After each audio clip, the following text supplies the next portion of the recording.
প্রিয় শিক্ষার্থী বন্ধুরা, এইচআর মেমোরিয়াল কলেজ কর্তৃক আয়োজিত অনলাইন ক্লাসে তোমাদের স্বাগতম। নতুন বছরে তোমাদের শুভেচ্ছা জানাচ্ছি। আশা করি তোমরা ভালো আছো, সুস্থ আছো, নিরাপদে আছো। তোমরা আশা করি বাসায় পড়াশোনা করতেছো, কারণ প্রায় দীর্ঘদিন আমরা তোমাদের সাথে সরাসরি ক্লাস নিতে পারি না, তাই আমাদেরও খারাপ লাগে। তাই তোমরা বাসায় পড়াশোনা করবে। তো শিক্ষার্থীরা, আজকে আমরা একাদশ শ্রেণীর ছাত্রছাত্রীদের হিসাব বিজ্ঞান প্রথম পত্র থেকে আলোচনা করব। তাহলে শিক্ষার্থীরা, চলো আমরা আমাদের মূল আলোচনায় চলে যাই।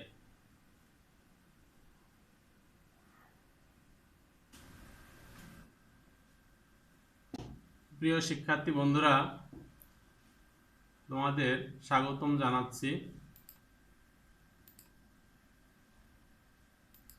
পরিচিতি: আমি বরুণ কুমার দে, প্রভাষক হিসাব বিজ্ঞান, এইচআর মেমোরিয়াল কলেজ। আজকে একাদশ শ্রেণীর হিসাব বিজ্ঞান প্রথম পত্র থেকে পড়াবো।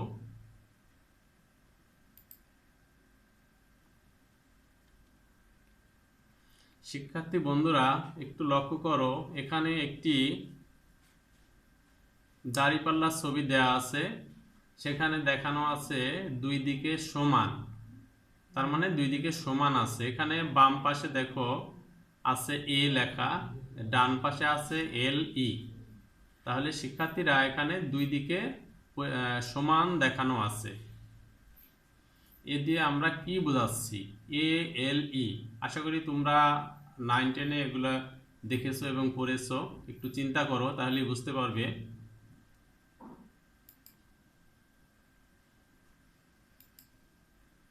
এ ইকুয়াল টু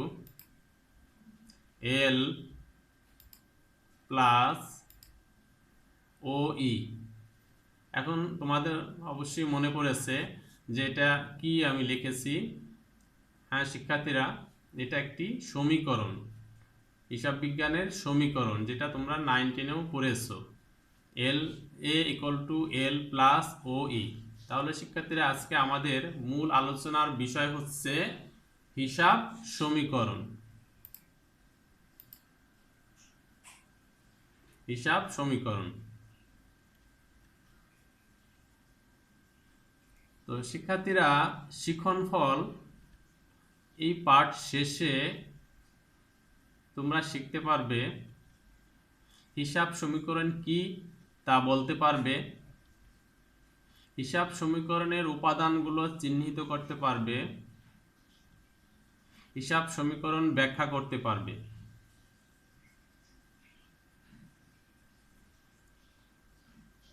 এখানে লক্ষ্য করো,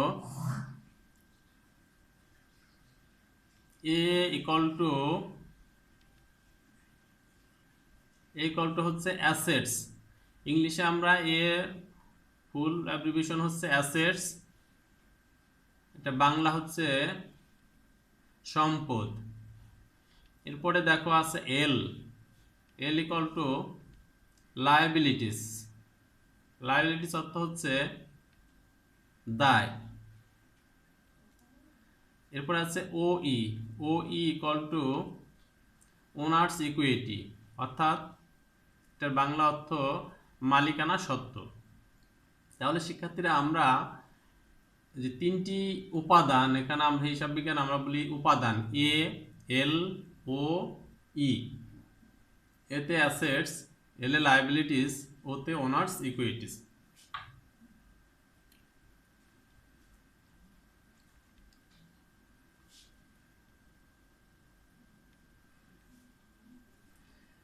শিক্ষার্থী বন্ধুরা, এখানে কিছু ছবি দেখানো হয়েছে, তোমরা অবশ্যই দেখেই বুঝতে পারছো কিসের ছবি। প্রথমে দেয়া আছে আসবাবপত্রের ছবি, দ্বিতীয়তে আছে একটি গাড়ির ছবি, তারপরে আছে যন্ত্রপাতির ছবি, এরপরে কম্পিউটার, আমরা যেটাকে বলি অফিস সরঞ্জাম, এরপরে আছে নগদ টাকা এবং দালান কোঠার ছবি। তাহলে শিক্ষার্থীরা, এই ছবিগুলোকে আমরা হিসাব বিজ্ঞানের ভাষায় কি বলি? এগুলাকে, হ্যাঁ, এগুলাকে আমরা বলি সম্পদ, মানে অ্যাসেটস। আমরা যে পড়েছি এ ইকুয়াল টু অ্যাসেটস, সেই অ্যাসেটস মানে সম্পদ হচ্ছে এগুলা। এই দেখো সম্পদ সমূহ এ। এরপর দেখো এখানে কিছু দেয়া আছে, এগুলাকে আমরা কি বলি, সম্পদ বলি।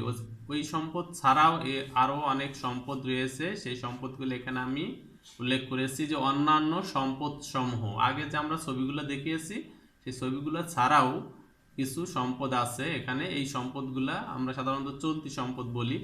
যেমন দেখো এখানে আছে ইজারা সম্পদ, এখানে খেয়াল করো উপরে ইজারা সম্পদ, ব্যাংক জমা, অগ্রিম ব্যয় সমূহ, বকেয়া আয় সমূহ, মজুত পণ্য, বিনিয়োগ, প্রাপ্য বিল, দেনাদার।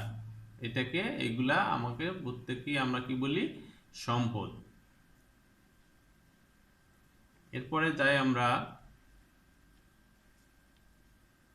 দেখো এখানে একটা ছবি আছে ধারে পণ্য ক্রয়, মানে ক্রয় সাধারণত নগদে হতে পারে, ধারেও হতে পারে। ধারে মানে হচ্ছে বাকিতে। এরপরে দেখো ছবি দেওয়া আছে টাকার, এখানে অন্যান্য পক্ষ থেকে ঋণ নেওয়া, মানে কারো কাছ থেকে ঋণ নিলে সেই ক্ষেত্রে। এবং এখানে দেখো দেয়া আছে ব্যাংক ঋণ, ব্যাংক থেকে যদি ঋণ নেওয়া হয় এগুলোকে আমরা কি বলি, ধারে পণ্য ক্রয়, অন্যান্য পক্ষ থেকে যদি কোনো ঋণ নেওয়া হয় এবং ব্যাংক থেকে যদি ঋণ নেওয়া হয় সেটাকে আমরা কি বলি, বলতে পারবে? হ্যাঁ শিক্ষার্থীরা, এগুলো হচ্ছে আমরা হিসাব বিজ্ঞানের ভাষায় বলি লায়াবিলিটিস, অর্থাৎ এল ইকুয়াল টু লায়াবিলিটিস আমরা পড়েছি। লায়াবিলিটিস মানে হচ্ছে দায় সমূহ। যে দেখো উপরে লেখা আছে দায় সমূহ এল। নিচে আমি উল্লেখ করেছি ব্যবসায়ের মোট সম্পদের উপরে তৃতীয় পক্ষের দাবি, যা একটি নির্দিষ্ট সময় পর অবশ্যই পরিশোধ করতে হবে। এরপরে দায়গুলা এছাড়াও আর কি কি দায় আছে সেগুলো আমি এখানে লিখেছি, উল্লেখ করেছি। দেখো আছে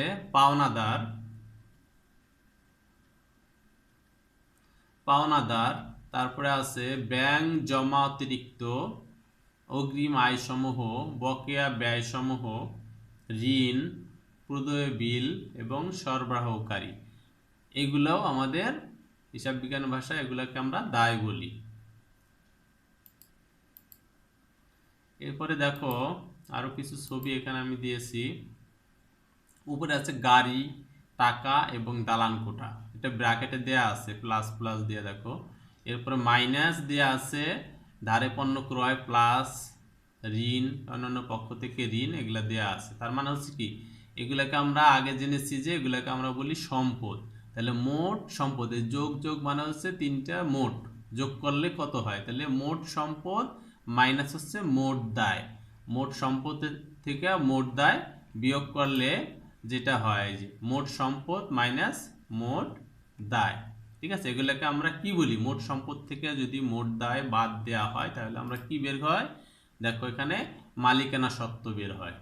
তাহলে শিক্ষার্থীরা মালিকানা সত্ত্ব আমরা কিভাবে বের করতে পারি, মানে ওনার্স ইকুইটি, যে দেখো সূত্র দিয়ে দিচ্ছি আমি, মোট সম্পদ এ মাইনাস মোট দায় এল। উপরে কিছু ছবি দিয়েও তোমাদের বোঝানো হয়েছে, আশা করি বুঝতে পেরেছো। এরপরে আমরা যাই হিসাব সমীকরণের আরো কি কি তথ্য আছে। এখানে দেখো A equal to L plus ওই, মানে প্রথম সেই সূত্রটা আমরা এখানে লিখেছি। এই একটা সূত্র থেকে আমরা আলাদা আলাদাভাবে যেটা খুশি আমরা বের করতে পারি। এখানে তিনটে উপাদান আছে, তিনটা যে কোনোটা আমরা বের করতে পারবো, যে কোনো একটা মিসিং থাকলে। এ ইকুয়াল টু যদি এল প্লাস ওই হয় আমরা ই এর মানও বের করতে পারবো আলাদা করে, যে E equal to A minus L. আবার যদি আমরা এল বের করতে চাই তাহলে এল ইকুয়াল টু এই যে এ মাইনাস ই। এই সূত্রগুলা আমাদের মনে রাখতে হবে। এরপরে দেখো এখানে লিখেছি আমি অ্যাসেটস, এখানে দাগ দেওয়া, এটা পাই চার্ট।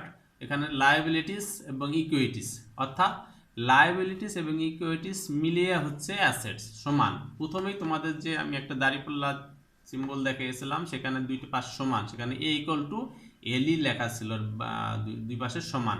তার মানে এখানেও তাই, যে এ অ্যাসেটস আর এল প্লাস ই দায় দুইটা দুই দিকে সমান হয়। এরপরে আছে দেখো C plus R minus E minus D equal to ওই। তার মানে শিক্ষার্থীরা এখানে দেখো, আমরা যদি ওই বের করতে চাই তাহলে ওই এই যে আলাদা একটা সূত্র আছে, যে ক্যাপিটাল সিতে হচ্ছে ক্যাপিটাল প্লাস আর আরতে হচ্ছে রেভিনিউ, রেভিনিউ মানে হচ্ছে আয়। তা সি প্লাস আর মাইনাস ই এটা হলো এক্সপেন্সেস মাইনাস ডি অর্থাৎ ড্রয়িংস। তাহলে এক্সপেন্সেস মানে ব্যয় আর ড্রয়িংস মানে হচ্ছে উত্তোলন। তাহলে এটা হচ্ছে ওনার্স ইকুইটির সূত্র। এরপরে দেখো এখানে উপরে আমি লিখেছি মালিকানা সত্ত্ব অর্থাৎ ওই। ওই বের করতে হলে আমাকে এই সূত্রটা অ্যাপ্লাই করতে হবে, সি প্লাস আর মাইনাস ই মাইনাস ডি।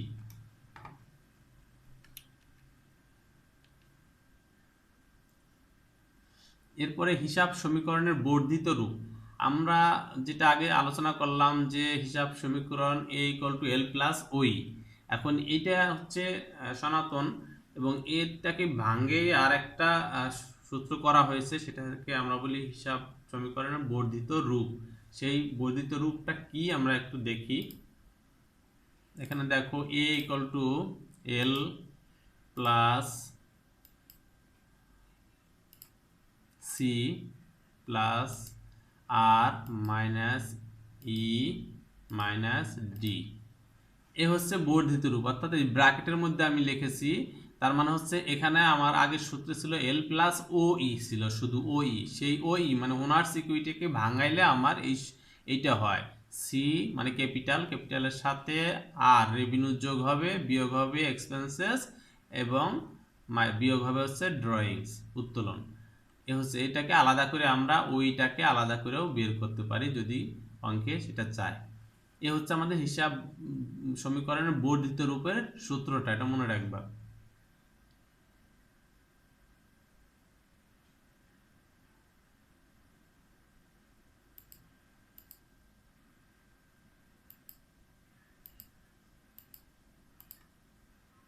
এখানে আমি আবার রিপিট করেছি বাংলা অর্থটা দেখো, এখানে কিছু অতিরিক্ত আবার যোগ হয়েছে। এটা আগেও দেখেছি, অ্যাসেট সম্পদ, লায়াবিলিটিস দায়। সিতে সি এই যেখানে নতুন পেয়েছি, সিতে হচ্ছে মূলধন মানে ক্যাপিটাল, এটা হচ্ছে বাংলায় মূলধন বলি আমরা। এরপরে আছে আর, আর হচ্ছে রেভিনিউ, এটাকে আমরা বলি আয়। এরপরে হচ্ছে ইতে হচ্ছে এক্সপেন্সেস, এটাকে আমরা বাংলায় বলি ব্যয় বা খরচ। তারপরে ডিতে হচ্ছে ড্রয়িংস, অর্থাৎ এটাকে বাংলায় বলি আমরা উত্তোলন। তোমাদের সুন্দর করে আমি এটা দেখিয়ে দিয়েছি, আশা করি তোমরা সহজে এগুলো বুঝতে পারবে। বাংলা ইংলিশ সহ সুন্দর করে দেখাই দিয়েছি, একটু লক্ষ্য করলে হিসাব সমীকরণ সম্পর্কে ধারণা লাভ করবে। এরপরে আসি আমরা, কি আছে এখানে দেখো, দেয়া আছে নগদ টাকা, তারপরে চিত্রে আছে আসবাবপত্র, তারপরে দেয়া আছে মজুত পণ্য মানে পণ্য আর কি। এখানে ব্যক্তির ছবি দেয়া আছে, দেখো এখানে মালিকের নিজস্ব সম্পদ, এটা হচ্ছে উনি হচ্ছে কোম্পানির মালিক, তার এই সমস্ত কিছু হচ্ছে যে সম্পদগুলো থাকে কোম্পানি, সেগুলোর মালিক হচ্ছে উনি।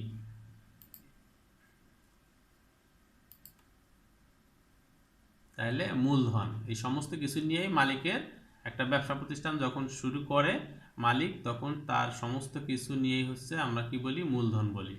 যে নগদ টাকা, আসবাবপত্র যা যা নিয়ে অফিসটা শুরু করবে, এই সমস্ত কিছুকে আমরা বলি ক্যাপিটাল বা মূলধন। শিক্ষার্থীরা এখানে দেখো আয়গুলা কি কি, আমাদের যে হিসাব সমীকরণের উপাদানের মধ্যে ছিল কিন্তু রেভিনিউ ছিল একটা, রেভিনিউ মানে হচ্ছে আয়। আয়গুলা দেখো কি কি, মাল বিক্রয় অর্থাৎ মাল বিক্রি করলে যে আয় হয়, কমিশন প্রাপ্তি, বিনিয়োগের সুদ, লভ্যাংশ প্রাপ্তি, উপভাড়া, শিক্ষানবিশ সালামি, এগুলাকে আমরা বলি আয় অর্থাৎ রেভিনিউ। এরপরে কি আছে, এরপর আছে ব্যয়। দেখো ব্যয়গুলা কি আছে, মাল ক্রয়, ক্রয় পরিবহন, দোকান ভাড়া, যাতায়াত খরচ, অফিস খরচ, বেতন, বিদ্যুৎ খরচ। এছাড়াও আরো অনেক ব্যয় বা খরচ থাকতে পারে, আমি মেন মেন কিছু ব্যয় এখানে তোমাদের দেখিয়েছি।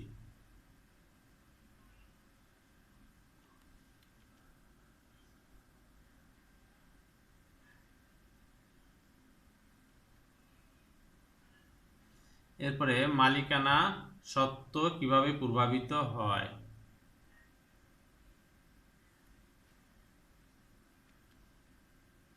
মালিকানা সত্ত্ব কিভাবে প্রভাবিত হয় দেখো, মানে ওই এখানে সিম্বল একটু খেয়াল করো। প্রথমে আছে মাঝখানে দেয়া আছে মালিকানা সত্ত্ব। এখন দেখো বাম পাশে দেয়া আছে মূলধন বিনিয়োগ, আর নিচে দেয়া আছে আয়। এই সিম্বলটা তীর চিহ্ন উপরের দিকে দেয়া আছে, দেখো এই যে উপরের দিকে। তার মানে কি বুঝাইছে যে মালিকানা সত্ত্ব যদি মূলধন বিনিয়োগ করা হয় তাহলে মালিকানা সত্ত্ব বৃদ্ধি পায়, মানে উপরের দিকে যায়। আয় যদি হয় তাহলে মালিকানা সত্ত্ব বৃদ্ধি পায়, উপরের দিকে যায়। এই যে উপরের তীর চিহ্ন মানে হচ্ছে এগুলা বৃদ্ধি পায়। আর ব্যয় দেখো, ব্যয় নিচের দিকে তীর দেওয়া আছে, তার মানে হচ্ছে এটা মালিকানা সত্ত্ব হ্রাস পায়। যে মালিক কর্তৃক উত্তোলন অর্থাৎ মালিকানা সত্ত্ব হ্রাস পায়। তাহলে তোমরা শিক্ষার্থীরা বুঝতে পেরেছো যে মালিকানা সত্ত্ব কিভাবে প্রভাবিত হয়। লেনদেনের ফলে যদি আয় হয়, বিনিয়োগ করা হয়, তাহলে তোমাদের মালিকানা সত্ত্ব বৃদ্ধি পাবে, এবং ব্যয় এবং উত্তোলন করা হলে মালিকানা সত্ত্ব হ্রাস পাবে। এরপরে লেনদেনের উপর হিসাব সমীকরণের প্রভাব, মানে লেনদেনের উপরে এই হিসাব সমীকরণে কি প্রভাব পড়ে সেটা একটু খেয়াল করো। দেখো বলা আছে মোট সম্পদ এ বৃদ্ধি, মোট সম্পদ যদি বৃদ্ধি পায় তাহলে দেখো ডান পাশে দেওয়া আছে মোট দায় বৃদ্ধি অথবা মালিকানা সত্ত্ব বৃদ্ধি। মোট কথা, মোট সম্পদ বৃদ্ধি পেলে মালিকানা সত্ত্ব বৃদ্ধি পাবে, ওই যে এ, এই যে ইকুয়াল টু এল, বৃদ্ধি। এরপরে হচ্ছে এই যে দেখো তীর চিহ্ন নিচের দিকে, যে মোট সম্পদ যদি হ্রাস পায়, যে এই জন্য তীর চিহ্ন নিচের দিকে দেওয়া হয়েছে। হ্রাস পেলে মালিকানা সত্ত্ব বা এল কি হবে, হ্রাস পাবে। এই দুইটা উপরের দিকে, এই দুইটা তীর দিয়ে আছে নিচের দিকে, অর্থাৎ হ্রাস পায়, মানে সম্পদ হ্রাস পেলে মালিকানা সত্ত্ব হ্রাস পায়, সম্পদ বৃদ্ধি পেলে মালিকানা সত্ত্ব বৃদ্ধি পায়। তাহলে লেনদেনের প্রভাব তোমরা দেখতে পেলে। এরপরে আছে একটি সম্পদ বৃদ্ধি পেলে, এখানে দেখো নগদে আসবাবপত্র ক্রয়। তো নগদে যদি আসবাবপত্র ক্রয় করা হয়, দেখো সম্পদ বৃদ্ধি পায়, এবং একদিকে সম্পদ বৃদ্ধি পায় আর একদিকে সম্পদ হ্রাস পায়। কিভাবে, যে তুমি যদি জাবেদা করো দেখবা যে আসবাবপত্র ডেবিট, নগদান ক্রেডিট, তাহলে আসবাবপত্র এখানে বৃদ্ধি পেল, নগদ টাকা চলে গেল, তো নগদান হ্রাস পেল, এই জন্য সম্পদ হ্রাস। এরপর হচ্ছে মালিকের ব্যক্তিগতভাবে ব্যবসায় ঋণ পরিশোধ করেন। মালিক ব্যক্তিগতভাবে ব্যবসায় ঋণ পরিশোধ করলে কি হবে, মালিকানা সত্ত্ব বৃদ্ধি পাবে আর মোট দায় হ্রাস পাবে। এরপরে ধারে পণ্য ক্রয়, মালিকানা সত্ত্ব হ্রাস পায় এবং মোট দায় বৃদ্ধি পায়।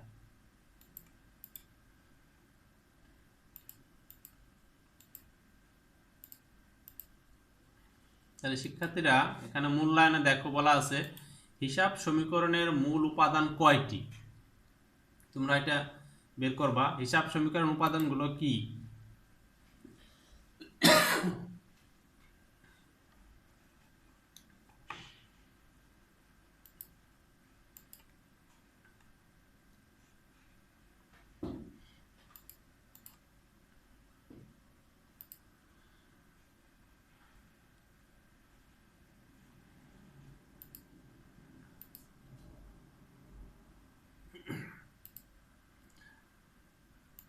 সবাইকে ধন্যবাদ।